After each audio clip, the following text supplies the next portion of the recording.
The stage lights dimmed, and the familiar AGT theme swelled through the auditorium. A hush spread across the massive crowd as the host announced, "Next, all the way from Manila, Philippines, please welcome Jesus." A ripple of laughter ran through the audience, not cruel but curious. People exchanged glances, some whispering, "Did he say Jesus?" The judges leaned in, intrigued. And then he appeared. From the shadows of backstage, a young man in his early 20s stepped into the glaring spotlight. His clothes were modest: faded jeans, a plain white shirt that looked a size too big, and scuffed sneakers that had clearly traveled many miles. His hands clutched the microphone with a nervous grip, but his face held a quiet bravery, the kind born from hardship. As he reached center stage, he bowed his head politely. His jet black hair fell into his eyes for a moment, and when he looked up, the audience saw them. Eyes that didn't boast or beg, but shimmered with sincerity. The cameras zoomed in. This wasn't a man chasing fame. This was someone carrying a message. "Hello," he began softly, his accent wrapping warmly around each word. "My name is Jesus, from Manila." The audience chuckled again, though this time gentler, and even Sofia Vergara smiled at the coincidence of his name. Jesus chuckled too, nodding as if he expected it. "Yes, my name is Jesus," he continued. "And my mother gave me this name to remind me that every day, I should try to bring hope wherever I go." The laughter faded instantly. It was replaced by silence, the kind of silence that means people are suddenly listening, truly listening. Simon Cowell, known for his skeptical smirks, leaned forward in his chair, studying him with newfound seriousness. Jesus shifted on his feet. The spotlight was heavy, but so was the weight he carried from the streets of Manila to this grand American stage. He took a breath, then said, "I came here not to impress, but to inspire. Because I believe even a poor boy from the other side of the world can remind us all that hope still matters." The audience stilled. His words hung in the air like a challenge, like a promise. For a moment, the massive theater felt small, like a humble gathering where a single voice could reach every heart. Behind the curtain, the host glanced at the monitors, shaking his head with awe. On stage, Jesus straightened his shoulders, and though his hands still trembled, his spirit didn't.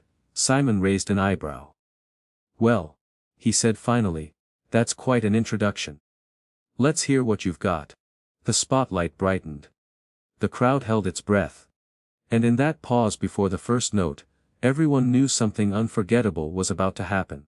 Jesus adjusted the microphone stand, his hand still trembling slightly. The stage lights glared into his eyes, but he could sense the quiet anticipation of thousands waiting in the audience, and millions more beyond the cameras. Simon tilted his head, his eyes narrowing in curiosity, as if he already suspected there was more to this young man than met the eye. Before the music began, one of the judges asked, "Jesus, before you sing, tell us, why are you here? What brought you all the way from Manila to this stage?" Jesus swallowed hard, his Adam's apple bobbing. For a moment, his gaze drifted downward, as though the memories weighed too much to carry. But then he raised his head, and his voice, though soft, rang with conviction.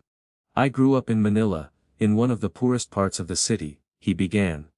"My father left when I was only 5. My mother, she worked at the market, selling fruits from dawn until night, just to put food on the table for me, and my 2 little sisters." He paused, his eyes misting. "There were nights when the hunger was too strong. I would sing to my sisters while they cried themselves to sleep.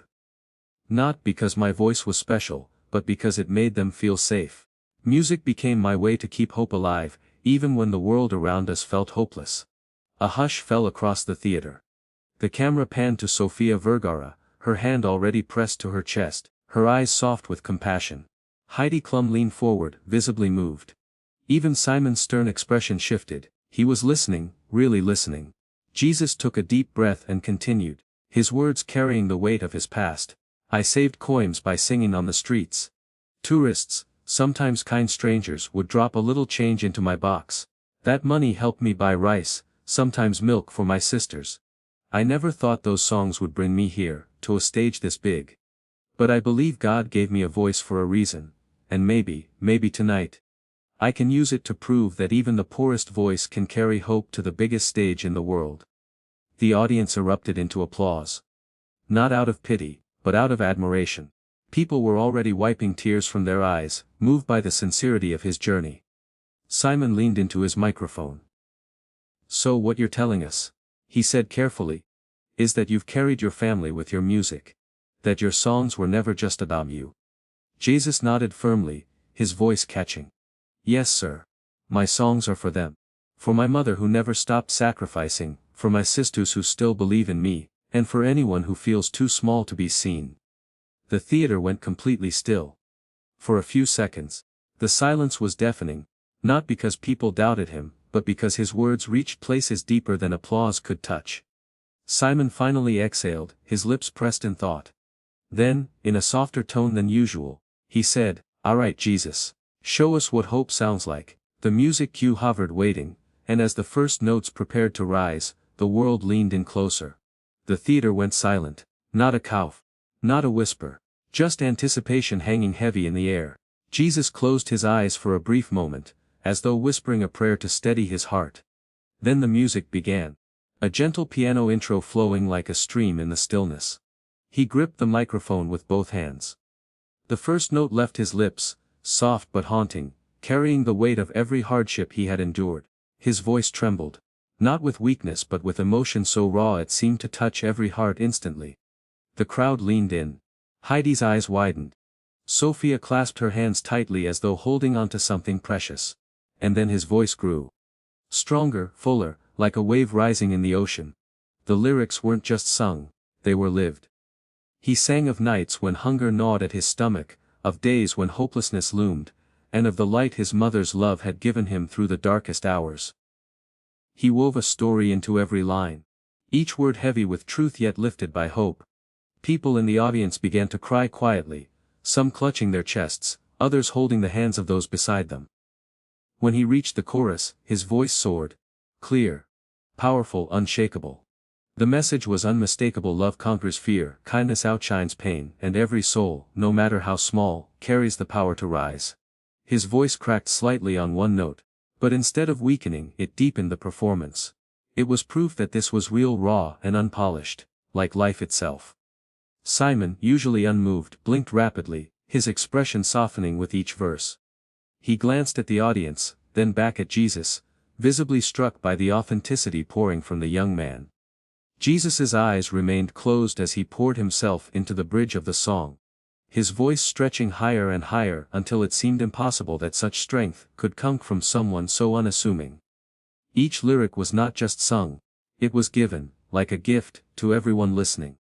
By the time he reached the final note, he opened his eyes, and they glistened with unshed tears. He held the note, long, pure, unwavering, until the very last echo faded into the rafters of the theater. And then silence. Not a single clap, not a single shout, not yet. The audience sat frozen, breathless, overwhelmed by what they had just witnessed. The silence was louder than any applause. It meant every person in that room had been pierced to the core.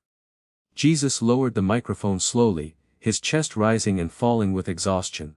His eyes scanned the crowd nervously, searching for some sign of what they felt.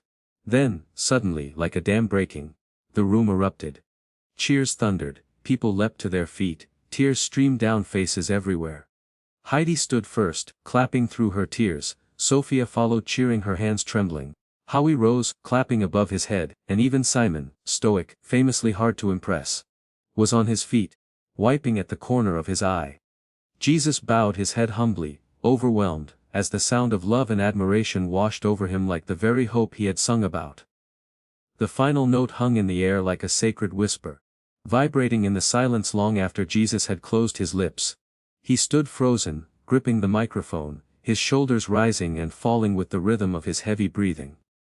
The spotlight bathed him in gold, but he looked almost fragile in it, like a man who had given everything, and had nothing left to hide. For a moment, no one moved. The audience, thousands of people strong, sat in stunned quiet. Even the judges were still. Their expressions caught somewhere between awe and disbelief. It wasn't the silence of indifference. It was the silence of souls being stirred, of hearts recalibrating after being cracked wide open. Jesus lowered the microphone slowly, his eyes scanning nervously. He bit his lip, wondering if perhaps his voice had not been enough. Doubt flickered across his face, but then, the dam broke. One person rose in the back of the theater, clapping with force, and then another, until the entire audience was on its feet, clapping, cheering, shouting his name. Jesus! Jesus! Jesus! The sound rolled like thunder, filling the auditorium, shaking the walls, and drowning out every fear that had ever told him he wasn't good enough. Sofia Vergara had tears brimming in her eyes, as she placed a hand over her heart. That was from heaven. She whispered into her microphone, her voice trembling.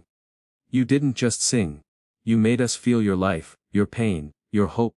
Thank you for sharing your heart with us. Heidi Klum leaned forward, wiping away tears openly. I don't think I've ever been this moved by a performance, she said, her voice cracking. You touched something deep inside me. And I think everyone here can feel it too. This wasn't just a song. It was a prayer. Howie Mandel, always quick with words, sat speechless for a few seconds, shaking his head before finding his voice. Jesus, I've seen thousands of performances on this stage, he began, his voice low but firm, but very few have shaken me to my core. You reminded us why music matters. It's not about fame, it's about connection. You've given us a gift tonight. And then all eyes turned to Simon. Simon Cowell, the man whose critiques had crushed dreams and sharpened talent, sat still with his hand pressed to his chin. His usual hard, edged stare was softened, his eyes glossy with unshed tears. For a moment, he said nothing. And the anticipation was electric. Finally, he leaned toward the microphone. His voice, uncharacteristically gentle, broke the silence. Jesus, he said slowly, I've been doing this for a long time. I've heard countless singers, some technically perfect, some unforgettable in their own way. But what you did just now, it wasn't about perfection. It was about truth. It was about humanity. Tonight, you reminded us what music is supposed to do. Heal, unite, and give hope.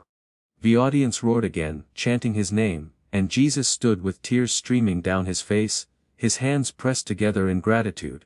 He had sung from his soul. And the world had heard. The crowd was still chanting his name. Jesus! Jesus! Jesus! When Howie Mandel suddenly leaned forward, his eyes glistening, his hand trembling above the golden buzzer, he looked at Jesus with the kind of awe usually reserved for miracles. You came here saying you wanted to bring hope. Howie said, his voice cracking. Well, you've just given us more than hope. You've given us faith in humanity again. Then, without hesitation, he slammed the golden buzzer. The room exploded. A burst of golden confetti rained from the ceiling, shimmering like stardust under the theater lights. The crowd screamed, leaping to their feet, their cheers echoing like thunder. Jesus staggered back, his mouth falling open. His hands pressed over his heart as the realization hit him. He had done it. Against every odds stacked against a poor boy from Manila, he had reached the highest moment of his life. Tears streamed freely down his face as the golden flakes clung to his hair and shirt.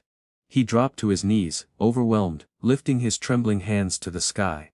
His lips moved in silent prayer, thanking not just God but also his mother, who was watching from thousands of miles away, likely with tears of her own.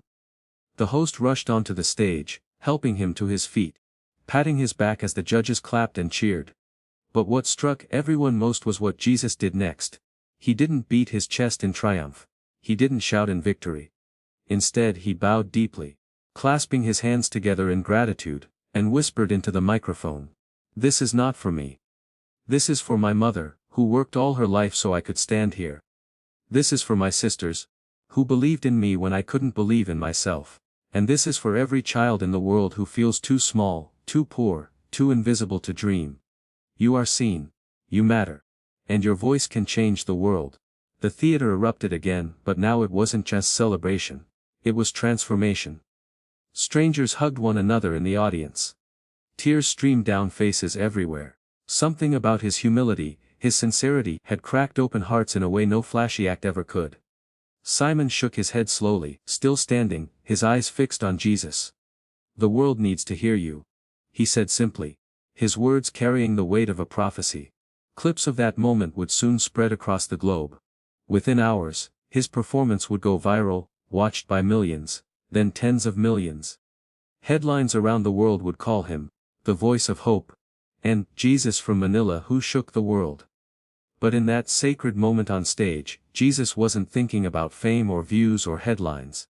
He was thinking about the little fruit stall in Manila, where his mother still worked. He was thinking about the nights when he sang his sisters to sleep. He was thinking about how love, even born in the poorest corners of the world, could travel across oceans and light up the biggest stage on earth. And as the golden confetti rained down, one truth shone brighter than all the lights in the theater. Sometimes, the smallest voices carry the greatest power to change the world.